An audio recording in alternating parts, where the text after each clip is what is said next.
Hello friends, आप सुन रहे हैं नोक-झोंक ऑडियो लव स्टोरी। आज मैं आप सबके लिए एक नई कहानी लेकर आई हूँ।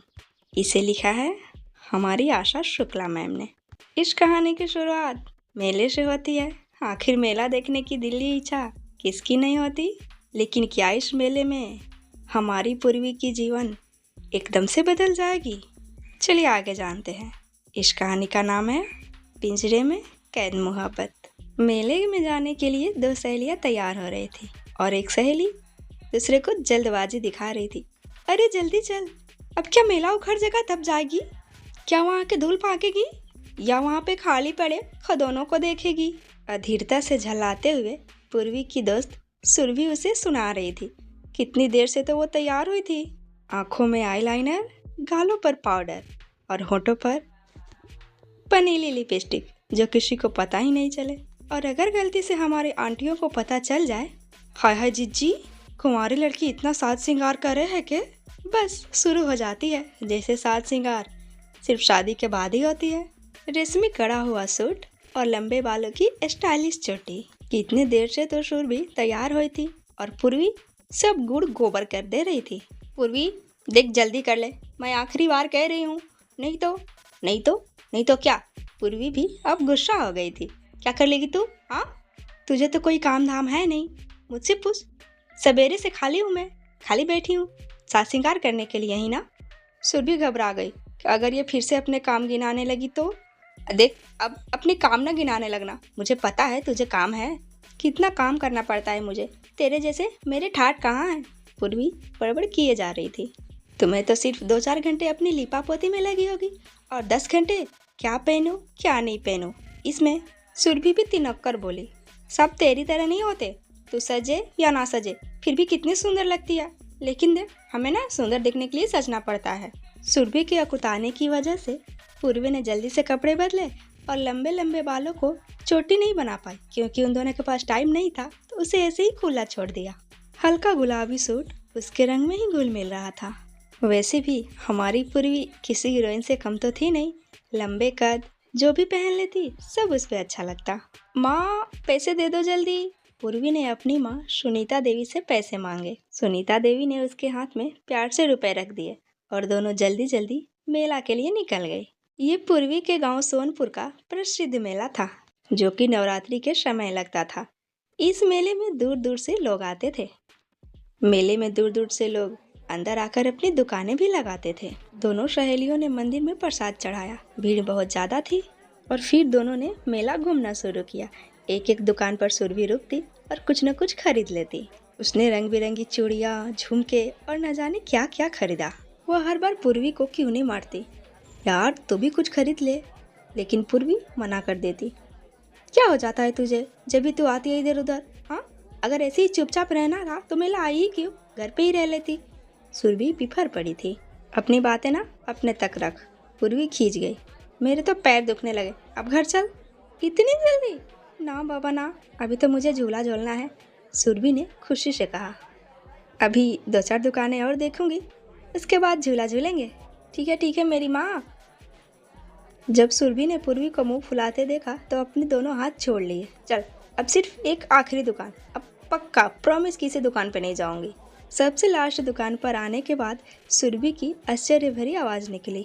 अरे वाह, मैं तो बेकार में ही इधर उधर भटक रही थी, इस दुकान की तो हर चीज लाजवाब है। पूर्वी का ध्यान भी उस दुकान में रखे सामानों पर मचलने लगा। पूर्वी भी इस दुकान को बड़े गौर से देख रही थी। तभी उसकी नज़र एक नेकलेस पर अटक गया। मल्टी कलर का वो नेकलेस शीशे के डब्बे में झिलमिला रहा था। वो बहुत ही आकर्षक लग रहा था। जब सुरभि ने पूर्वी के नज़रों का पीछा किया तो उसने कहा, खरीद लेना जब इतना पसंद है तो।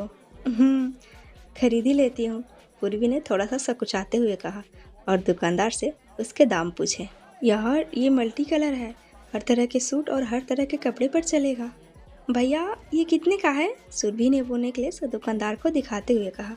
दुकानदार ने उसकी तीव्र इच्छा को देखा और उसे बताया, 1000 रुपये। 1000? पूर्वी की नज़रें निराश हो गई। ये तो बहुत है, मेरे पास तो इतने पैसे भी नहीं हैं। हाँ यार, मैंने भी सारे पैसे ख़त्म कर दिए कुछ न कुछ खरीद के, सुरभि ने कहा। तभी दुकानदार ने उन दोनों को दोबारा रोकने की चेष्टा से कहा, बहन जी, मैं घटिया सामान नहीं बेचता। अगर गलत निकल जाए तो आके मुंह पे मार जाना। हाँ हाँ हाँ, आप तो ऐसे कह रहे हैं जैसे आप सालों यहाँ दुकान लगाने वाले हो। सुरभि ने मुंह बनाते हुए कहा, कल को कल पता नहीं कहाँ जाएंगे और परसों को परसों पता नहीं कहाँ दुकान लगाएंगे। तभी उस दुकानदार ने कहा, ठीक है चलो 50 रुपये कम कर देता हूँ। तभी सुरभि ने झट से कहा, नहीं 800 देंगे। तभी पूर्वी ने सुरभि का हाथ दबाया, क्या कर रही हो, मेरे पास 800 नहीं है। तभी दुकानदार ने कहा कि ठीक है चलो, जब इतना आप दोनों कह रही हैं तो 800 ही दे दो। भैया आप इसे अलग रख दीजिए, हम थोड़ी देर में आके इसे ले जाएंगे, पूर्वी ने दुकानदार से कहा। जाते हुए पूर्वी ने निराश भरी नजरें एक नेकलेस पर डाली और फिर वहाँ से चली गई। और फिर दोनों झूला झूलने के लिए निकल पड़ी। जल्दी जल्दी चल, आखिरी दौरा है। सुरभि लगभग पूर्वी का हाथ पकड़कर उसे घसीटते हुए झूले के पास ले जा रही थी। पूर्वी अनिच्छा से उसके पीछे पीछे चली और झूले के पास आकर खड़ी हो गई। सुरभि झूले के लिए टिकट लेने लगी और तभी एक 10-12 साल का लड़का आया पूर्वी के पास और उसका हाथ हिलाते हुए बोला, दीदी ये आपके लिए। पूर्वी ने आश्चर्य से उस लड़के को देखा और पूछा, कैसा सामान, ये किसने दिया? मुझे नहीं पता, मुझे तो उन भैया ने दिए। लड़के ने दूर मेले में एक तरफ इशारा करते हुए कहा, लेकिन वहाँ कोई नहीं था। पूर्वी ने आश्चर्य से उस लड़के को देखा। सॉरी, वहाँ थे वो, अभी चले गए शायद। मैं जाऊँ? लड़के ने बड़े ही विनम्र से पूछा। आपको ये सामान देने के लिए उन्होंने मुझे 10 रुपये दिए हैं, ये देखिए। कहते हुए उस लड़के ने 10 रुपये का नोट सुरभि को दिखा दिया।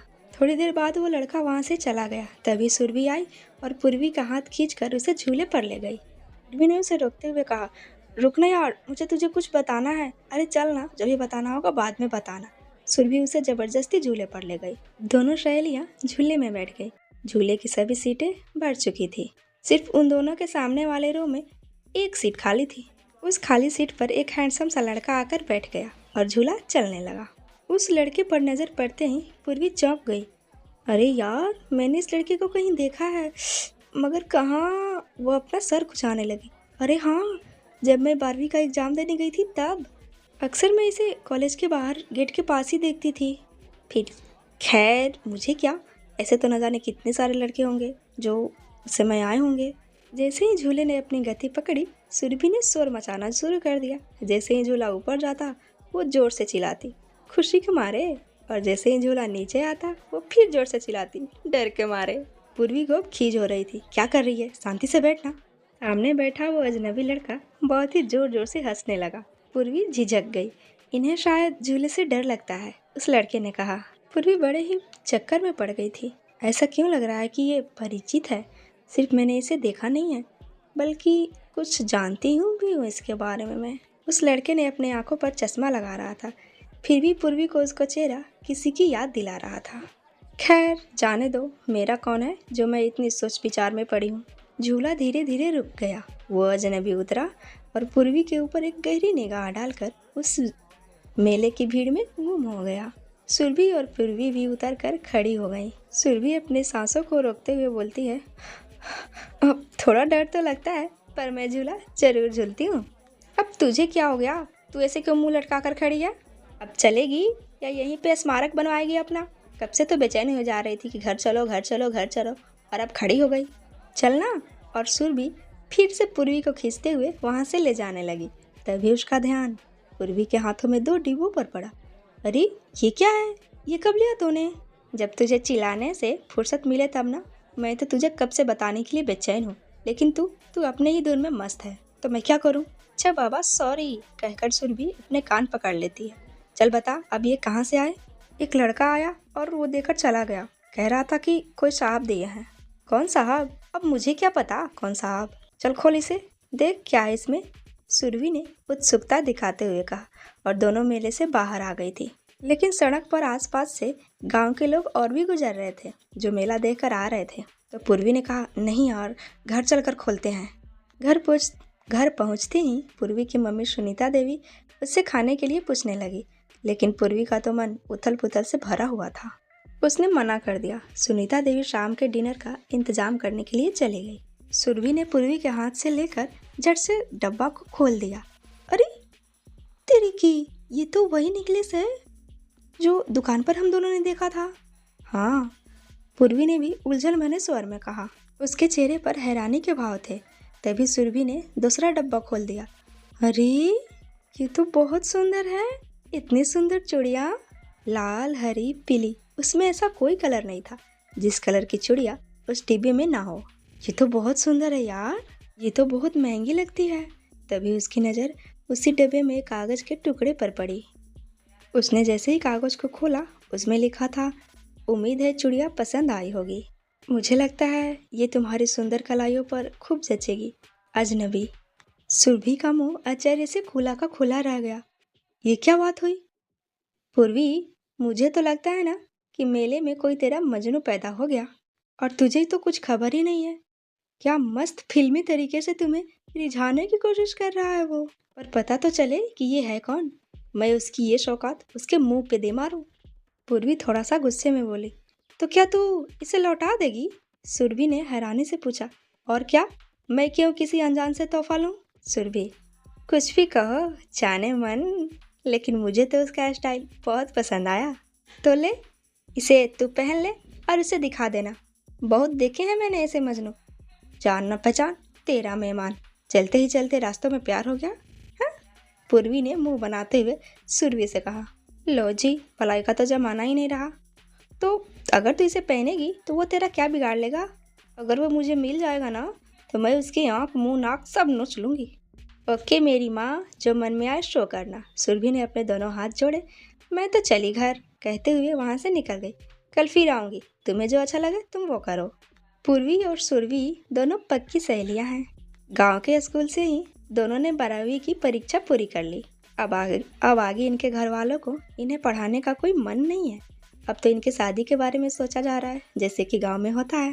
पूर्वी के पिता रघुनाथ सिंह और सुरभि के पिता अभिज्ञान सिंह, दोनों में बहुत ही घनी मित्रता है और दोनों की दूर की कोई रिश्तेदारी भी है। दोनों ही गाँव में खेती करते हैं। इसी से इन दोनों के परिवारों के बीच खूब मेल मिलाप है। पूर्वी के 2 बड़े भाई बहनों की शादी हो चुकी है। भैया और भाभी दोनों अलग मकान में रहते हैं और बहन अपने ससुराल में। और उसके बच्चे भी अब बड़े बड़े हो चुके थे। फिलहाल तो पूर्वी अपने माँ बाप के लिए एक जिम्मेदारी का बोझ थी। इंटर का परीक्षा देने के बाद, जिसे वे दोनों जल्द से जल्द पूरा करना चाहते थे। रात के खाने के बाद पूर्वी अपने कमरे में आई। उसका आगे पढ़ने का बहुत मन था, लेकिन उसके घर वाले इसके लिए राजी ही नहीं थे। तो उसने भी अपने मन के सपनों को अपने मन में ही दबा लिया। फिर भी उसे किताबों से बहुत प्रेम था। वो खूब पढ़ती थी। उसके कमरे में किताबों का एक अच्छा संग्रह था। देर रात तक पढ़ते पढ़ते ही किताब को अपने सीने पर रखकर सो जाती थी और उसकी इस आदत को सब बखूबी जानते थे। देर रात गए उसके मोबाइल की घंटी बजी। तभी उसकी नींद खुल गई। ओह गॉड, इतनी रात को कौन फ़ोन कर सकता है? और जैसे ही उसने फ़ोन रिसीव किया, उधर से एक अनजान की आवाज़ आई। हेलो, कहिए, क्या हो रहा था? नोवेल पढ़ रही थी? अजनबी ने पूछा। पूर्वी आश्चर्य से उछल पड़ी। उसकी बची खुची नींद अब पूरी तरह से खुल चुकी थी। तुम्हें कैसे पता मैं नोवेल पढ़ रही थी? मैं मुझे नहीं जानती। कमाल है, लेकिन मैं जानता हूँ, तुम मुझे बहुत अच्छे से जानती हो, उस अजनबी ने कहा। साफ साफ कहो तुम कौन हो और तुमने इस समय मुझे फ़ोन क्यों किया? अजनबी, तुमसे बात करने के लिए बहुत दिल हो रहा था। पूर्वी, पर मैं किसी अजनबी से बात नहीं करती। अजनबी, पर मैं अजनबी नहीं हूँ। पूर्वी, क्या बकवास है, तुम मुझे अपना परिचय दो, नहीं तो मैं फ़ोन रखती हूँ। उधर खामोशी रही तो पूर्वी ने फ़ोन काट दिया। थोड़ी देर बाद फिर से कॉल बजने लगी।